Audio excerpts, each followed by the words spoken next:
Assalamualaikum warahmatullahi wabarakatuh. Alhamdulillah. Alhamdulillahilladzi khalaqal mauta wal hayata liyabluwakum ayyukum ahsanu amala. Asyhadu an la ilaha illallah wahdahu la syarika lah wa asyhadu anna Muhammadan abduhu wa rasuluh. Ayyuhal ikhwan taqullaha haqqa tuqatih wa la tamutunna illa wa antum muslimun.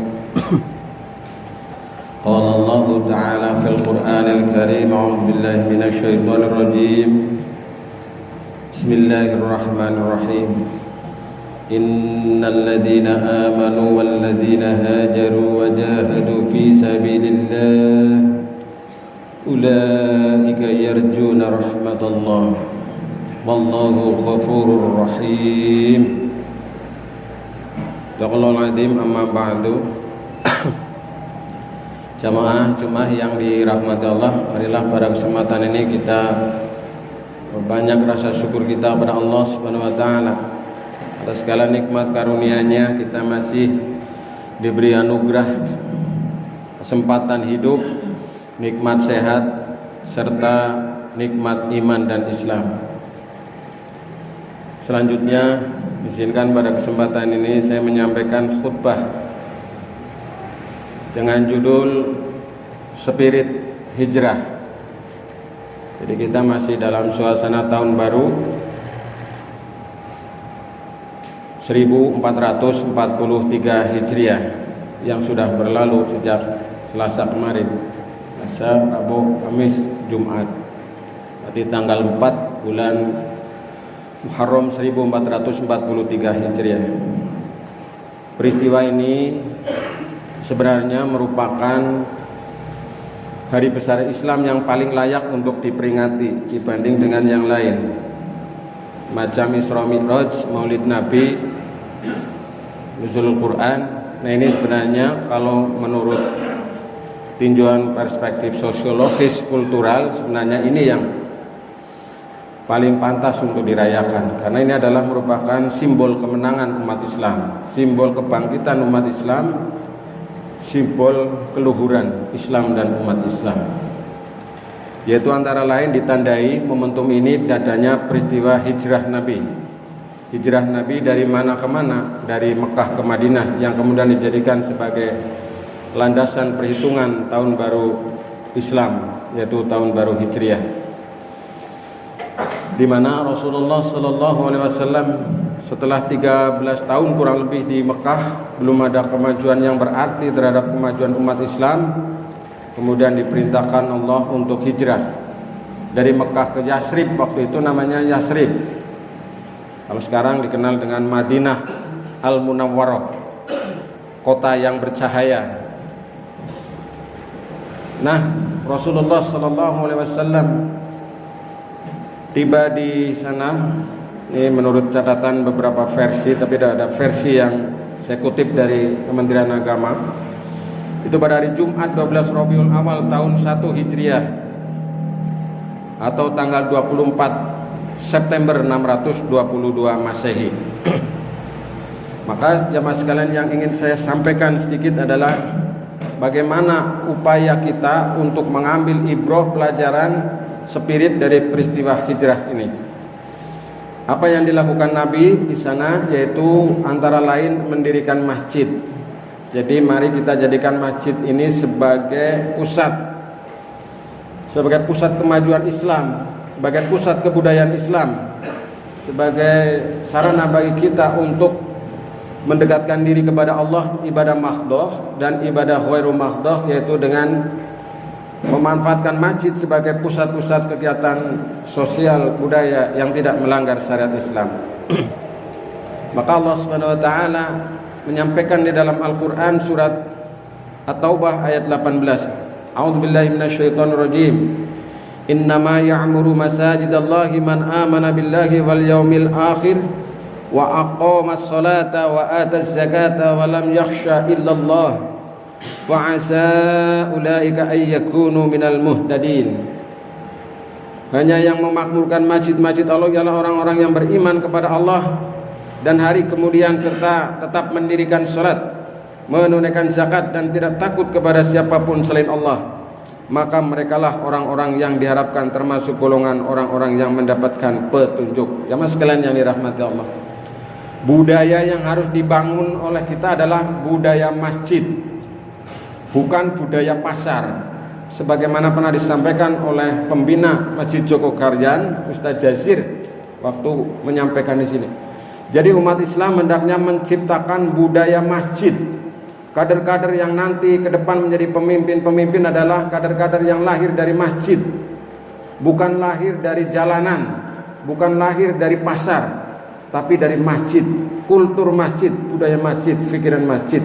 Maka dalam hadis Rasulullah SAW menyampaikan di antara tanda 7 golongan yang akan mendapatkan pertolongan di saat tidak ada pertolongan selain dari Allah adalah orang atau remaja yang hatinya senantiasa bertaut dengan masjid.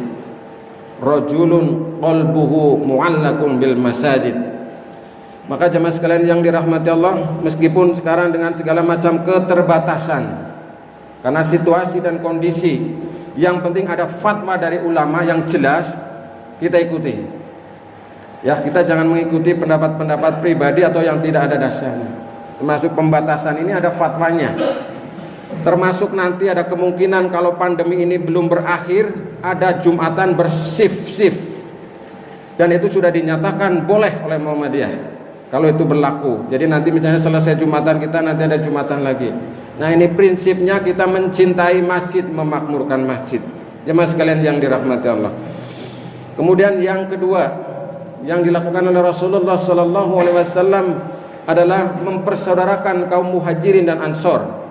Jadi kalau ingin maju kita harus bersatu, kita harus menggalang ukhuwah yang bagaimana? Ukhuwah yang sejati, yaitu ukhuwah Islamiyah, ukhuwah yang didasarkan persaudaraan, didasarkan kepada Islam, kepada spirit agama, bukan kepada spirit kelompok, bukan kepada spirit suku atau kepada spirit-spirit yang lain yang tidak berdasarkan kepada agama. Jamaah sekalian yang dirahmati Allah, ini penting sekali bagi kita untuk kemajuan Islam dan umat Islam, yang mana sekarang umat Islam banyak sekali mengalami degradasi, penurunan di seluruh dunia. Tidak hanya di negeri kita tapi di seluruh dunia. Di Irak, di Libya, di Arab Saudi, bahkan di Iran, di negara Syria, Mesir dan lain sebagainya. Di satu sisi ada kemajuan yang menggembirakan, tapi di sisi lain juga banyak saudara-saudara kita yang centang perentang belum selesai juga. Maka jamaah sekalian yang dirahmati Allah, kita mengingat pesan Allah dalam Al-Quran surat Al-Hujurat yang kita sudah hafal semuanya. Innamal mu'minuna ikhwatun. Sesungguhnya sama mukmin adalah bersaudara. Mari kita bersatu saja kita belum tentu menang, apalagi kita tidak bersatu. Maka jamaah sekalian yang dirahmati Allah, momentum hijriah ini mari kita jadikan sebagai sarana bagi kita untuk mempererat, mengokohkan semangat spirit ukhuwah Islamiyah. Jamaah sekalian yang dirahmati Allah, kemudian yang lain yang dilakukan oleh Rasul setelah tiba di kota Yasrib atau Madinah adalah mengadakan perjanjian dengan kaum Yahudi. Dan ini kemudian disebut dengan Piagam Madinah, yang ini menguntungkan umat Islam, yang kemudian Islam menyebar di seluruh antero jagat sampai dengan sekarang kita ini. Diawali dari mana? Dari situ. Maka ini menjadi pelajaran bagi kita bahwa kita dalam berdakwah juga perlu strategi, perlu ada metode, bahu-membahu. Sekarang siapa yang mau berdakwah di era sekarang ini? Semuanya terdiam. Sekarang yang merajai buzzer, luar biasa buzzer, atau mereka-mereka yang berniat tidak baik di medsos. Mana ini kita semuanya? Kita punya HP sekarang. Jadikan HP ini sebagai senjata bagi kita. Untuk apa? Untuk berdakwah, amar ma'ruf nahi mungkar kita. Sekarang kita semuanya serba mudah. Wifi ada, HP ada, tinggal kita manfaatkan. Ini senjata satu-satunya anak muda sekarang. Mari kita berjuang dengan ini, dengan HP. Jadikan sebagai media baik kita. Jangan HP hanya untuk keperluan yang tidak baik, bahkan naudzubillah. Jemaah sekalian yang dirahmati Allah. Kemudian yang keempat ini adalah Rasulullah meletakkan dasar-dasar politik, sosial dan ekonomi pada waktu itu. Kita sekarang berkiblat ekonominya bukan kepada Islam, tapi kepada yang lain. Bahkan di seluruh aspek kehidupan kita banyak larut dalam ideologi pada kebiasaan umat yang lain. Maka ini menjadi keprihatinan bagi kita. Kita berawal dari diri sendiri, dari keluarga kita dan masyarakat kita. Kita membangun sebuah dasar-dasar ekonomi, dasar-dasar politik, dasar-dasar Islam.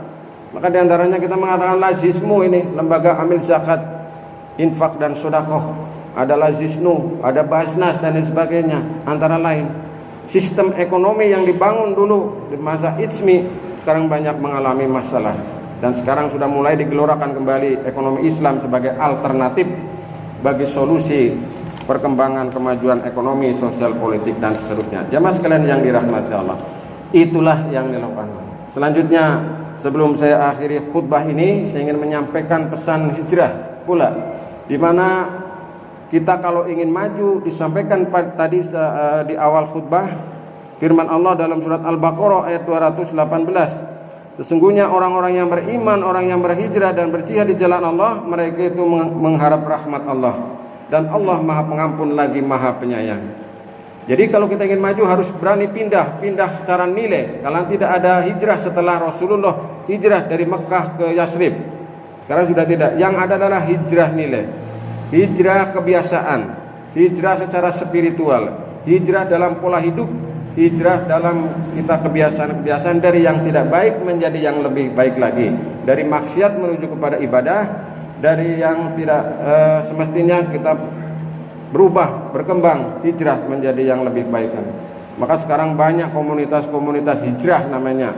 Jadi berpindah dari minaz-zulumati ilan nur, dari dunia kegelapan ya menuju kepada dunia yang penuh dengan cahaya terang benderang. Di antaranya dengan apa? Dengan hijrah. Nah, momentum ini mari kita jadikan sebagai momentum untuk meraih kemenangan, yaitu dengan apa? Dengan iman, dengan hijrah dan dengan jihad. Yang pertama, orang yang berhijrah itu nanti akan mendapatkan rahmat dari Allah Subhanahu wa taala. Rahmat Allah dicurahkan kepada orang yang berhijrah. Nanti bisa dibuka surat Al-Baqarah ayat 218. Kemudian yang kedua, orang yang berhijrah itu akan mendapatkan tempat yang luas dan rizki yang banyak. Ini nanti bisa dibuka di surat An-Nisa ayat 100. An-Nisa ayat 100. Silakan, mungkin salah satu ayat bisa diingat oleh jamaah sekalian. Kalau tidak diingat nanti bisa dibuka di channel YouTube saya. Insya Allah ini saya rekam juga, nanti saya unggah di YouTube saya. Kemudian yang ketiga, jamaah sekalian yang dirahmati Allah, orang yang berhijrah itu dia orang yang akan mendapatkan ampunan dari Allah Subhanahu wa taala. Bagaimana pesan Allah dalam surat Al-Anfal ayat 74. Ya, jadi nanti akan mendapatkan ampunan, dia juga akan ditolong oleh Allah Subhanahu wa taala. Kemudian yang terakhir, orang yang berhijrah dia akan mendapatkan tempat yang tinggi atau derajat yang tinggi dan mendapatkan kemenangan. Nanti bisa dibuka dalam surat At-Taubah ayat 20. Saya kira demikian sebagai tambahan dari khutbah mengenai mengenang tahun baru Islam 1443 Hijriah ini. Inilah jemaah sekalian yang dirahmati Allah, sedikit pesan khutbah di kesempatan ini. Semoga singkat yang saya sampaikan ini bermanfaat khususnya bagi diri saya dan umumnya bagi jamaah sekalian. Barakallahu li wa lakum fil Qur'anil azim wa nafa'ani wa iyyakum bima fi minal ayati wa dzikril hakim. Aqulu qawli hadza astaghfirullahal azim innahu huwal ghafurur rahim.